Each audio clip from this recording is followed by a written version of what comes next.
Good morning વાલા વિદ્યાર્થી મિત્રો દોસ્તો, નીટની તૈયારીને હવે ગણતરીના દિવસો બાકી છે ત્યારે આપણે સૌ કોઈ આજે ચેપ્ટર નંબર 13-14 દોલનો અને તરંગો આ યુનિટ નંબર 10 આપણે કહીએ તો વધારે સારું. આની અંદરના કેટલાક એમસીક્યુ બહુ જ ઇમ્પોર્ટન્ટ છે અને દર વર્ષે આમાંથી એમસીક્યુ આવે જ છે. તો સ્ટાર્ટ કરવા જઈએ છીએ આજના સુંદર સેશનની રજૂઆત. પણ એ પહેલા મારે તમને કેટલાક શબ્દો સમજાવવા છે કે જ્યારે બી દોલનો તમારા મગજમાં આવે તો એની ગતિ સમજવી પડે. આવર્ત ગતિ, સરળ આવર્ત ગતિ, સાદુ લોલકનો કન્સેપ્ટ તમારે જોવો પડે અને એની સાથે સાથે ઉર્જા અને આ ગતિ સરળ આવર્ત ગતિ છે કે નહીં, કેવા પ્રકારની ગતિ છે, સાથે સાથે સ્પ્રિંગના કન્સેપ્ટ, બધી વસ્તુનો બેટા સમન્વય થાય એટલે આ ચેપ્ટર તૈયાર થાય. તો સ્ટાર્ટ કરવા જઈએ આ ચેપ્ટરમાં એ પહેલા કેટલાક શબ્દો તમને કહી દઉં કે તમારે આની અંદર કેટલા શબ્દો કમ્પલસરી યાદ રાખવાના છે. તૈયાર થઈ જઈએ આજના સુંદર સેશન માટે. તો શરૂ કરવા જઈ રહ્યા છે સ્થાનાંતર. બેટા ફટાફટ થોડુંક ફાસ્ટ. સ્થાનાંતરનું સમીકરણ y બરાબર a sin omega T plus 5. તરત તમારે વેગમાં જવું પડશે. વેગ એટલે v, આનું વિકલન થઈ જાય a ઓમેગા, sin નું વિકલન cos ઓમેગા ટી પ્લસ 5 અને જ્યારે પ્રવેગ શબ્દ આવશે તો cos નું વિકલન માઇનસ સાइन. રેડી? તો cos નું વિકલન માઇનસ સાइन તો માઇનસ એ ઓમેગા સ્ક્વેર સાइन અંદરનું પદ as it is omega T plus 5. Sir અહીં તમારે કેટલાક નામ એવા શીખવાના છે જે બહુ ઇમ્પોર્ટન્ટ છે. ધ્યાનથી સાંભળજો. આ એનું સાइन કે cos નું વિધેયાત્મક સૂત્ર છે. આની સાથે આપણે બીજા પદમાં ક્યાંક જઈશું તો શું લખાશે એ તમારે સમજવાનું. તો v બરાબર plus or minus omega under root a square minus y square. બોલો, રેડી છે? Done? Clear? Yes sir. Sir જ્યારે પ્રવેગની વાત કરશો તો પ્રવેગનું એક સરસ મજાનું સૂત્ર આની જોડે કરાવી દઉં. સર પ્રવેગ a is equal to minus omega square Y. આ બંને સૂત્રો એ દાખલા માટે ઇમ્પોર્ટન્ટ, એમસીક્યુ માટે ઇમ્પોર્ટન્ટ. સાથે સાથે આની અંદર બે શક્યતા કહી દઉં. જો y બરાબર 0 લેશો તો એ 0. આ સેશનને સમજજો, ટેકનિકને સમજજો. આનો મતલબ કે મધ્યમાન સ્થાને સાંભળજો, સ્થાનાંતર 0, પ્રવેગ 0, સર વેગ મહત્તમ. જ્યારે હવે બોલીશ છેડાના સ્થાને, બેટા બધું બહુ સરસ તમારે સમજવાનું. આ બધી વસ્તુ ક્લિયર કરી દેવાની કે જ્યારે છેડાના સ્થાનની વાત થશે, અહીં માર્કરનો કલર સહેજ બદલી દઈએ એટલે તમને ક્લિયર થઈ જાય કે સર છેડાના સ્થાનની વાત કરો છો તો y બરાબર plus or minus A. Minus A plus છે, છેડાના સ્થાનની વાત થઈ ત્યારે પ્રવેગ plus or minus A omega એટલે કે મેક્સિમમ હોય અને વેગ શૂન્ય હોય એટલે એ સમયે ગતિ ઉર્જા શૂન્ય થઈ જાય. ડન છે સર? અહીંયા સેમ વસ્તુ સમજવાની, પણ અહીંયા થોડુંક તમારે બદલી કાઢવું પડશે y ની પોઝિશન. y બરાબર 0 અને y બરાબર plus or minus A. Yes, તો ક્લિયર દેખાય છે? તો આના ઉપરથી કેટલુંક મોઢે y ની જગ્યાએ 0 લખી દો તો v બરાબર plus or minus omega A square, it's called v max. v max બરાબર plus or minus A omega. Colour થોડો ભડકીલો લીધો છે, હું સમજી શકું છું, પણ તમને દેખાય એટલા માટે છે. અને જ્યારે y બરાબર તમે એ લઈ લેશો તો તમારો વેગ ઓમેગા કૌંસમાં 0 શૂન્ય થશે. એનો મતલબ કે અહીંયા ગતિ ઉર્જા શૂન્ય. તમે જુઓ, છેડાના સ્થાનની મેં વાત કરી હતી ત્યારે ગતિ ઉર્જા શૂન્ય સાબિત થઈ ગયું અને આ ઇનડાયરેક્ટલી મધ્યમાન સ્થાનની વાત. બોલો દીકરાઓ, તમારા મગજમાં જ્યારે બી આ સમજો ને એટલે આટલી વસ્તુ રેડી જ રાખવાની જે વારંવાર તમારી જોડે આવશે. સાથે સાથે આની ઉર્જા યાદ કરાઈ કાઢું. ચલો, સ્થિતિ ઉર્જાનું સૂત્ર u is equal two half કે એક્સ સ્ક્વેર. એટલે u ચલે છે એક્સ સ્ક્વેર. સ્થાનાંતરના વર્ગના સમપ્રમાણમાં હોય. સર ઈ એટલે યાદ રાખવું, આને કુલ ઉર્જા કહેવાય, આને તમારી સ્થિતિ ઉર્જા કહેવાય. તો કુલ ઉર્જા E is equal two half કે સ્ક્વેર. તો ઈ ચલે છે એ સ્ક્વેર. તો કુલ ઉર્જા એ કંપ વિસ્તારના વર્ગના સમપ્રમાણમાં હોય છે. જ્યારે ગતિ ઉર્જા જોવા જઈએ તો V બરાબર plus or minus omega under root A square minus Y square. V square બરાબર omega square A square minus Y square. આ કેમ લખીને સમજાવું છું? કારણ કે મારે જ્યારે આના MCQ સોલ્વ કરાવવાના થાય ત્યારે તમને ટેકનિક આવડવી જોઈએ બેટા. જો હું અહીંયા MV સ્ક્વેર બંને બાજુ m વડે ગુણી કાઢું છું તો તમારી જોડે કોઈ સમીકરણ આવશે, વાત કરો તમે, તો આ તમારું કે બ્રેકેટમાં એ સ્ક્વેર માઇનસ વાય સ્ક્વેર થાય.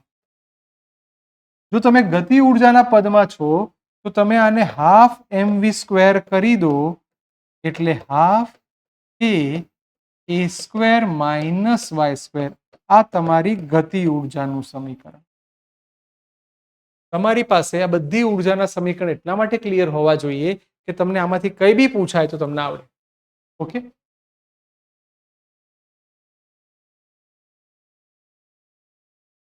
નેક્સ્ટ ચલો હવે શરૂ થઈ ગયા છે મસ્ત મજાના MCQ. નંબર 1 પહેલો જ MCQ શરૂ કરવા જઈ રહ્યા છે. સરળાર્થ ગતિની લોલકની લંબાઈ L 21% વધારીએ છે. ચલો તો સૂત્ર યાદ કરાવી દઉં. T બરાબર 2 under root L by G. તો T ચલે છે રૂટ L થયું. ફરી T ચલે છે રૂટ L તમારા મગજમાં થાય તો આના ઉપરથી શું શીખાય એ તમે સમજી લો. 21%. ધ્યાનથી સાંભળજો. 21% કે આ ટેકનિક સમજજો, મજા આવશે. ટકા છે એટલે 100 વડે ભાગી નાખો એટલે 0.21. વધારો કરો છો એટલે એક તો છે જ, એમાં 21% વધાર્યા એટલે 1.21. સર આનો મતલબ ટી સ્ક્વેર ચલે છે L સ્ક્વેર છે. ચલો આમ લઈ જાઓ અંડર રૂટ 1.21 એટલે તમારો આવર્તકાળ 1.1 આવ્યો કહેવાય. ટેકનિક સમજો, મજા આવશે. જેવો તમે આવર્તકાળ સમજી લીધો ને એનો મતલબ કે તમારી પાસે આમાંથી એક બાદ કરો એનો મતલબ 0.1%. 0.1 ગુણ્યા 100 એનો મતલબ કે 10%. ફરી 10%. ફરી દીકરાઓ 10%. તો હવે જે વધારો જોવા મળ્યો એ કેટલા ટકા વધારો આવવો જોઈએ? 10%. બોલો, મસ્ત ક્લિયર છે. તો આવો MCQ મેં તમને એક ગણાયો. આવો સેમ તમે મને આન્સર લાઈન કમેન્ટમાં કહેજો એટલે મને આઈડિયા આવે કે સાચો આન્સર શું આવશે. ધારી લો કે મેં 1.56% કર્યું, સોરી 15.6. આ 21 ની જગ્યાએ 15.6 રકમમાં આપ્યું છે તો શું આવશે? Let's go. Next sir MCQ number 2 કે સરળ આવર્ત ગતિમાં કુલ ઉર્જા. ચલો કુલ ઉર્જા એટલે E સૂત્ર મોઢે E બરાબર હાફ કે એ સ્ક્વેર. તો સર આમાં તો ક્યાંય x છે જ નહીં તો સાચો આન્સર આવશે C, x થી સ્વતંત્ર છે. બોલો, મજા પડી ગઈ? ક્લિયર છે બેટા? ડન. નેક્સ્ટ ચલો તો આપણા મગજમાં સર ક્લિયર છે, વાંધો આવે એવું છે નહીં. નેક્સ્ટ MCQ નંબર 4 સ્પ્રિંગના કન્સેપ્ટ છે. m દળનો પદાર્થ લટકાવેલો છે, એમના આવર્તકાળ અનુક્રમે T1 અને T2 છે. ચલો ટી નું સૂત્ર સ્પ્રિંગ માટે યાદ હોય તો અંડર રૂટ m બાય કે. ટેકનિક હો, નીટ JEE માટે ટેકનિક ભણીએ છીએ તો આનો મતલબ શોર્ટ ટ્રીક થઈ. ટી ચલે છે 1/√k માટે કે ચલે છે 1/t². યસ સર, હવે આપણા મગજમાં આટલું રેડી છે. હવે રકમમાં આપેલા શબ્દો જોજો કારણ કે આવા MCQ આવે છે. સર બે પ્રકારના જોડાણ હોય, શ્રેણી જોડાણ અને સમાંતર જોડાણ. સર શ્રેણી જોડાણમાં 1/ks બરાબર 1/k1 પ્લસ k2 એટલે કે વ્યસ્તનો સરવાળો થાય. સમાંતર શબ્દ આપો છો તો સમાંતરમાં સાદો સરવાળો થાય. સર ડન, ક્લિયર છે, કોઈ કન્ફ્યુઝન નહીં. સર આનું પ્રમાણ જુઓ, કે અને ટી નું પ્રમાણ એકબીજા કરતા વ્યસ્ત જેવું છે. તો અહીંયા T series square is equal to T1 square plus T2 square. અહીંયા 1/T parallel is equal to 1/T1 plus 1/T2 square square square. બસ તમે જુઓ, શ્રેણીમાં શબ્દ આપ્યો, શ્રેણી જોડાણ આપણી પાસે તૈયાર છે. યસ સર, એનો મતલબ C is the right answer. બોલો, મસ્ત, ડન. ચોથા નંબરનો એમસીક્યુ સરસ આવડી જાય બેટા. બધી વસ્તુને આવરી લેતા એમસીક્યુ, એટલે ખાસ કરજો. Next MCQ number 5. કોઈ વિધેય આપ્યું છે sin સ્ક્વેર ઓમેગા ટી. તો મેં તમને કીધેલું પેલા આના માટે સૂત્રો યાદ હોવા જોઈએ. sin સ્ક્વેર મેં કીધેલું 1 માઇનસ sin સ્ક્વેર હતું એટલે માઇનસ આવ્યું, cos સ્ક્વેર હોત તો પ્લસ આવત. 1 minus cos 2 omega T by 2. આનો વિધેયને છૂટું પાડો, -1/2 cos 2 omega T. Yes sir, આનો મતલબ કે આ સાદું સમીકરણ છે, એટલે આ સરળ આવર્ત ગતિ નક્કી કરશે. એટલે આપેલ સમીકરણ સરળ આવર્ત ગતિ કરશે. તો સર એનો આવર્તકાળ શું હશે? તો મેં કીધેલું આ જે ટી નો સગો હોય ને એને ઓમેગા ડેશ કહી દો. અને આવર્તકાળનું સૂત્ર યાદ હોવું જોઈએ. ટી બરાબર 2π બાય ઓમેગા ડેશ. તો ટી બરાબર 2π, ઓમેગા ડેશ ની જગ્યાએ 2 ઓમેગા કટ. તો T is equal to pi upon omega. બોલો દીકરાઓ, આન્સર દેખાઈ ગયો છે? Yes sir. તો સાચો આન્સર એ પાઈ અપોન ઓમેગા આવર્તકાળ ગતિ કરે છે. બોલો, ક્લિયર છે? મસ્ત. એમસીક્યુ નંબર 5 પણ તૈયાર થઈ ગયો છે. ડન છે સર. MCQ number 6. હાય, મજા પડી ગઈ. એમ દળનો પદાર્થ છે, ઓ બિંદુ છે, x1 x2 છે. કયો આલેખ પૂછ્યો? સ્થિતિ ઉર્જાનો. કયો આલેખ પૂછ્યો? સ્થિતિ ઉર્જાનો. ચલો, સ્થિતિ ઉર્જા એટલે u બરાબર હાફ કે x સ્ક્વેર.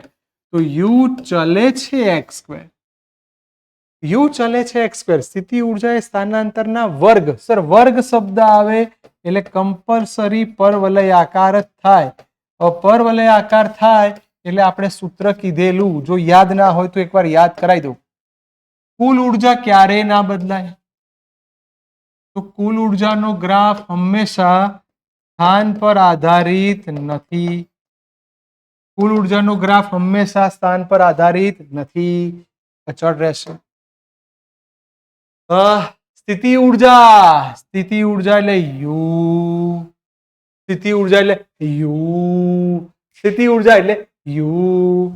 તો સર આ સ્થિતિ ઉર્જાનો ગ્રાફ. મધ્યમાન સ્થાને સ્થિતિ ઉર્જા 0, છેડાના સ્થાને સ્થિતિ ઉર્જા મહત્તમ. સર જ્યારે ગતિ ઉર્જાનો ગ્રાફ આના કરતા ઊંધો થાય. આ જે ગ્રાફ છે એ ગ્રાફ કોનો છે? ગતિ ઉર્જા. ગતિ ઉર્જા એટલે કે, બોલો ડન. તો બે વસ્તુ તમને એક્ઝામ માટે પૂછું છું કે આ બંને એના છેદન બિંદુ થયા. બોલો, છેદન બિંદુના યામ શું આવશે? યામ કહી દઉં e/2. અને ચલો કહી જ દઉં છું, યાદ રાખજો, એક્ઝામમાં પૂછાય તો આપણને આવડવું જોઈએ. તો એમસીક્યુ એક જ હતું, સ્થિતિ ઉર્જા કીધું એટલે બી આન્સર આવશે. એટલે ભાઈ હા, ચલો સ્થિતિ ઉર્જા કીધું એટલે બી આન્સર આવશે. તો એક એમસીક્યુ શીખ્યા, બહુ બધી વેરાયટી ગ્રાફની જોઈ લીધી, છેદન બિંદુએ જોઈ લીધા. Next MCQ number 10. નંબર કોઈ બી હોય, આ તો ખાલી એમને લખું છું. બે બિંદુ છે પી અને ક્યુ. પી 2 મીટર, ક્યુ 3 મીટર અંતરે આવેલા છે. તો તીવ્રતા, બોલો તીવ્રતાનું સૂત્ર તમને આવડવું જોઈએ. તીવ્રતાનું સૂત્ર શું હતું? તો સર તીવ્રતા I બરાબર, તો યાદ કરો આયપ્પા. તીવ્રતાનું સૂત્ર આયપ્પા. તો સૂત્ર મોઢે I is equal two E/AT. I ચલે છે 1/A. I ચલે છે 1/r². ત્રિજ્યાના વર્ગના વ્યસ્ત પ્રમાણમાં હોય છે. તમારું કામ તૈયાર. બોલો I1/I2. અહીંયા 2 નીચે 3 ઉપરનો સ્ક્વેર, તો 9/4 આન્સર આવવું જોઈએ. બોલો બેટા 9/4. યસ, તો C is the right answer. બોલો બેટા એક MCQ આવડે ને તો એના જેવા MCQ ની સરસ પ્રેક્ટિસ થાય. ડન. Next MCQ number 10. ચલો, આપણને રેડિયન પ્રતિ સેકન્ડ ઓમેગા આપ્યું છે, ω2 આપ્યું છે. બે સરળ આવૃત્તિઓ માટે મહત્તમ પ્રવેગનો ગુણોત્તર શોધો. વાહ ભાઈ વાહ. મહત્તમ પ્રવેગ mx is equal to omega square a, 2πf નો square by a, 2πf square એટલે અહીંયા 4π સ્ક્વેર a. હવે તમને ખબર પડવી જોઈએ કે સર કહેવા શું માંગે છે, કે અહીંયા લખું છું a max 1 upon a max 2 f1 by f2 નો હોલ સ્ક્વેર. f1 100, f2 1000 નો સ્ક્વેર એટલે 1/10 નો સ્ક્વેર. બોલો 1/10 નો સ્ક્વેર ઓપ્શન આવે છે? Yes sir, 1/10. બોલો B is done. B is done. બોલો મસ્ત. ક્લિયર છે? Done. Yes sir. Next MCQ number 11. એક સળાદોલકની સ્થિતિ ઉર્જા અંતિમ બિંદુએ મધ્ય બિંદુએ હોય, સર એનો મતલબ કે અંતિમ બિંદુએ x/2 હોય તો એની ઉર્જા ગણો. ખાલી મને એમને એમ કહો u is equal two half kx². એ વખતે આપણે સિમ્બોલ E આપીએ છીએ. હવે મધ્ય બિંદુ કીધું એટલે હાફ કે x/2 નો સ્ક્વેર, હાફ kx²/4. બેટા આને તો તમે યાદ રાખો, ઈ કીધું છે તો આટલો ભાગ તમારો ઈ થઈ જાય તો તમારો આન્સર E/4 આવવો જોઈએ. Yes, D is the right answer. બોલો બેટા મસ્ત. જો દરેક MCQ ને આવરી લેવાના છે, સુંદર મહેનત કરવાની છે, સૂત્રોને સમજવાના છે, પ્રેક્ટિસ કરવાની. Next MCQ number 12. સ્પ્રિંગનો આવર્તકાળ T છે, 4 ટુકડા કરીએ તો અહીં મજા આવશે. T is equal to 2π√m/k. એક મસ્ત ટેકનિક કહી દઉં, 2 જ મિનિટમાં આવડી જશે. સર અહીંયા તમે n લખી દો. n મતલબ શું? તો તમે જે ટુકડા કરો એને n કહેવાય. હવે 4 ટુકડા કરો છો તો 2π આ m/k 4, 4 નું વર્ગમૂળ 2, બાકી બધું જ એઝ ઇટ ઇઝ. 4 નું વર્ગમૂળ 2, બાકી બધું એઝ ઇટ ઇઝ. અને તમે આના ટી લખેલો, ટી હતો તો આની જગ્યાએ તમે ટી લખી દો. તમારું કામ તૈયાર. નવો આવર્તકાળ તમારી જોડે તૈયાર છે, T/2. યસ, તો D is the right answer. જેટલા ટુકડા કરે બેટા એનું વર્ગમૂળ કાઢ દેવાનું. જો 9 ટુકડા કીધું હોત તો T/3. બોલો મસ્ત. નેક્સ્ટ સાદુલોલક એ જેટલા કંપ વિસ્તારથી ગતિ કરે છે અને x બરાબર a/2 અંતરે લોલકનો વેગ શોધો. ચલો 2 થી 3 મિનિટ તમને આપ. સરસ MCQ જો ખસી જઉં છું, તમે જાતે જુઓ અને એ વિચારીને મને કહો શું કિંમત મૂકશો.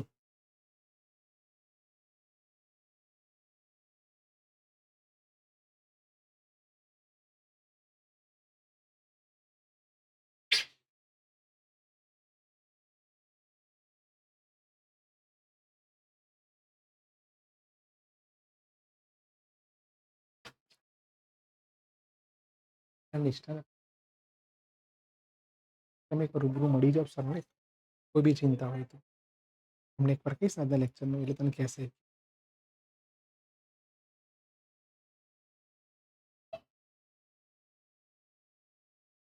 બોલો, કોઈ આઈડિયા? પહેલો MCQ છે. કોઈ જ ઉતાવળ ના કરતા શાંતિથી જોજો, તમને આવડી જ જશે. તમારે એને ખાલી શાંતિથી સમજવાનો છે. કોઈ જ અઘરો MCQ નથી, કોઈ ટફ ટિપિકલ MCQ છે જ નહીં. જલ્દી બેટા, હું શીખવાડી દઉં, પણ પહેલા મારી ઈચ્છા એવી ખરી કે તમે થોડું વિચારો. હજી થોડું વિચારો, નજીક છો તમે લોકો.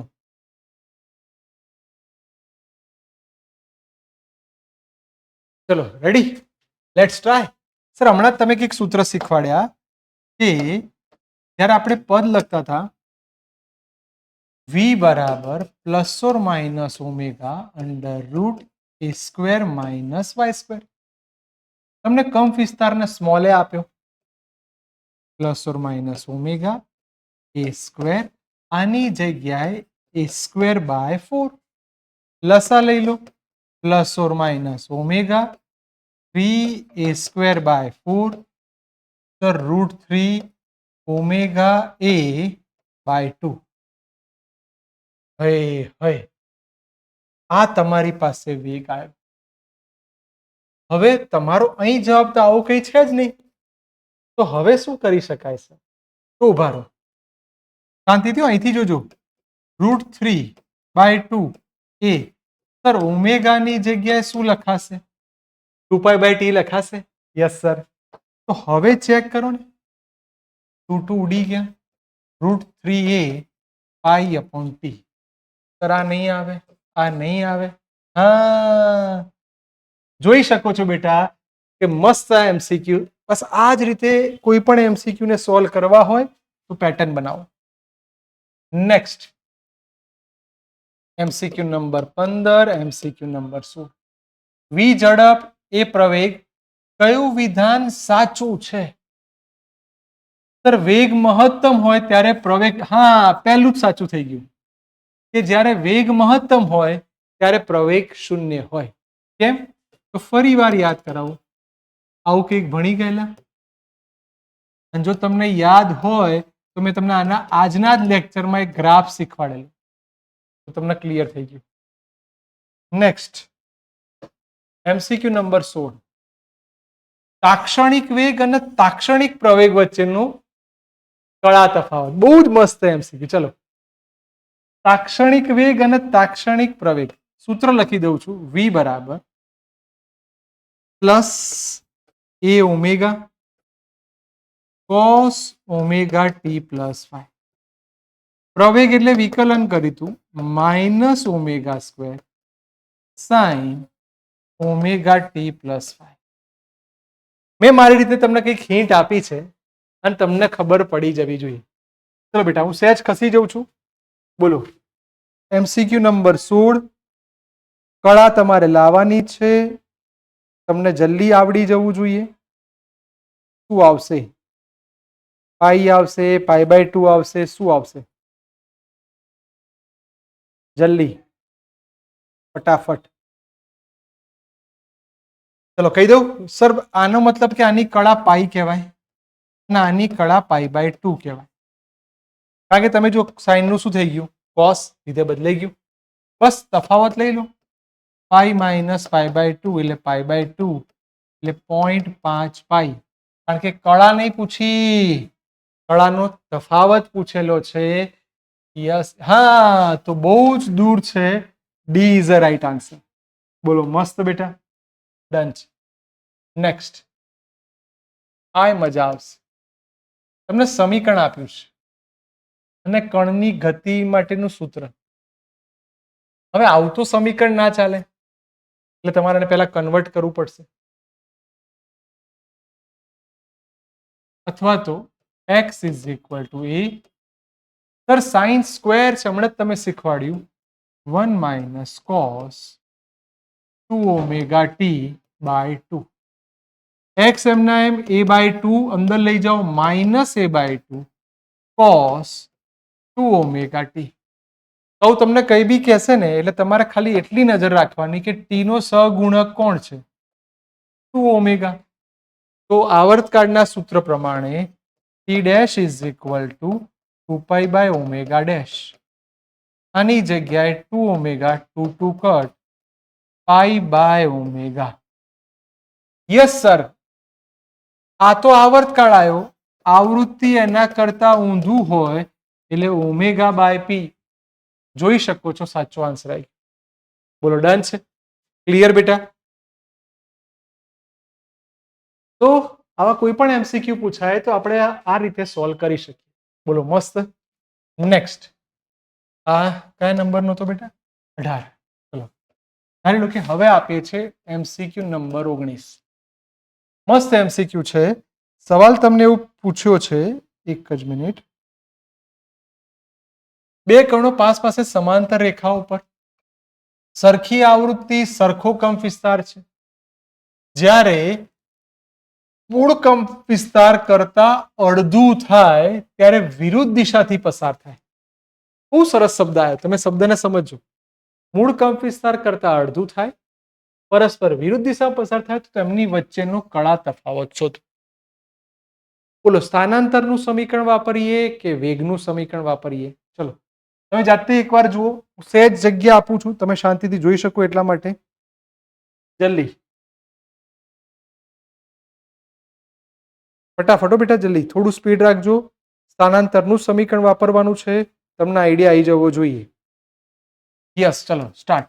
એક્સ બરાબર a sine omega T plus 5. Sir આ ઓરિજિનલ સમીકરણ હતું. હવે એવું કે છે કે અડધું થાય એટલે એક્સ ની જગ્યાએ a by 2 A sine omega T plus 5 1/2 sine. અહીંયા ધારો કે ડેલ એવો સિમ્બોલ આપી દઈએ તો ડેલ 1/2 સાઇન ની કઈ વેલ્યુ 1/2 એટલે 30 ડિગ્રી થાય. તો ડેલ 1 તમારી પાસે તૈયાર થઈ ગયું 30 ડિગ્રી. અહીં શબ્દને સમજો, એકબીજાથી વિરુદ્ધ દિશામાં પસાર થાય. બહુ સરસ શબ્દ આવ્યો, એકબીજાથી વિરુદ્ધ દિશામાં. અહીંયા થોડીક જગ્યા લઈ લઈએ. એકબીજા કરતા વિરુદ્ધ દિશામાં પસાર. હવે સર વિરુદ્ધ દિશામાં પસાર થાય એટલે કે આ પાઈ હોય તો પેલું માઇનસ પાઈ, 0 હોય તો આ પાઈ થાય. હવે આની માટે શું કરાય? ચલો બેટા, શબ્દ એક સરસ દેખાઈ ગયો હશે કે વિરુદ્ધ દિશામાં પસાર થાય છે એટલે આને હું પાઈ બાય 6 લખું તો બીજો ખૂણો ડેલ 2 પાઈ માઇનસ પાઈ બાય 6 થાય તો 5 પાઈ બાય 6. બે ખૂણા મળી ગયા છે, બંનેનો તફાવત લઈ લઈએ તો pi by 6 minus 5 pi by 6, pi 6 common 4. મગજમારી ના થાય એટલે માનાંક કરી દઈએ તો 2/3 પાઈ. લેટ્સ ચેક ઇટ આઉટ કે સાચો આન્સર 2/3 પાઈ આવે છે. યસ, તો Bombay is the right answer. બોલો મસ્ત, ડન. Next MCQ number 20. ચલો હવે સ્પ્રિંગ વાળા એમસીક્યુ આયા. એમ દળનો પદાર્થ કીધું, આવૃત્તિ આપી. ચલો આ બંને યાદ કરાવો બેટા, સમાંતર જોડાણ કહેવાય. બોલો સમાંતર જોડાણમાં શું થાય? સરવાળો થાય. તો કે dash 2k plus k, that means 3k. પતી ગયું સૂત્ર. t બરાબર 2 પાઈ અંડર રૂટ દળ એનું કેટલું છે એમ ભાગ્યા 3k. રકમમાં પૂછ્યું છે આવૃત્તિ, તો ઊંધું કરી નાખો બેટા. આવૃત્તિ એટલે f 1/2 pi under root 3k by m. Yes sir, C is the right answer. આવી કોઈ પણ આકૃતિ આવે કે જેની અંદર આપણને સ્પ્રિંગ કઈ રીતે ગોઠવી છે એ જોવાનું. Next MCQ number 21. ચલો છેલ્લો એમસીક્યુ, મસ્ત એમસીક્યુ, ફટાફટ કરી દઈએ. એમ દળનો બ્લોક છે. ચલો તો હવે આ બંને શેમાં છે? તો સર આ બંને તો શ્રેણીમાં છે. તો શ્રેણીમાં તો 1/k dash is equal two 1/k plus 1/k એટલે 2/k. સો કે ડેશ ઇઝ ઇક્વલ ટુ કે બાય 2. તમારી પાસે સ્ટેપ રેડી છે? બોલો, તમારે અગેન આવૃત્તિ જોઈએ છે તો ટી નું સૂત્ર ટી બરાબર 2 અંડર રૂટ એમ બાય કે ની જગ્યાએ કે બાય 2. એફ કર નાખો 1/2 અંડર રૂટ કે બાય 2m. અંડર રૂટ કે બાય 2m, કે બાય 2m, કે બાય 2m. યસ સર, સાચો આન્સર આવી ગયો. Bombay is the right answer. બોલો, મસ્ત. આ રીતે આપણે દોલનોના એમસીક્યુ બધા જોયા. હવે તરંગોના. ઓકે, તો દોલનના એમસીક્યુ બહુ સરસ છે. તમને વિડીયો ગમ્યો હોય તો બીજાને મોકલજો અને એવા દરેક છોકરા સુધી પહોંચાડજો કે જે નીટ માટે તૈયારી કરતો. ઓકે બેટા, બાય, ટેક કેર.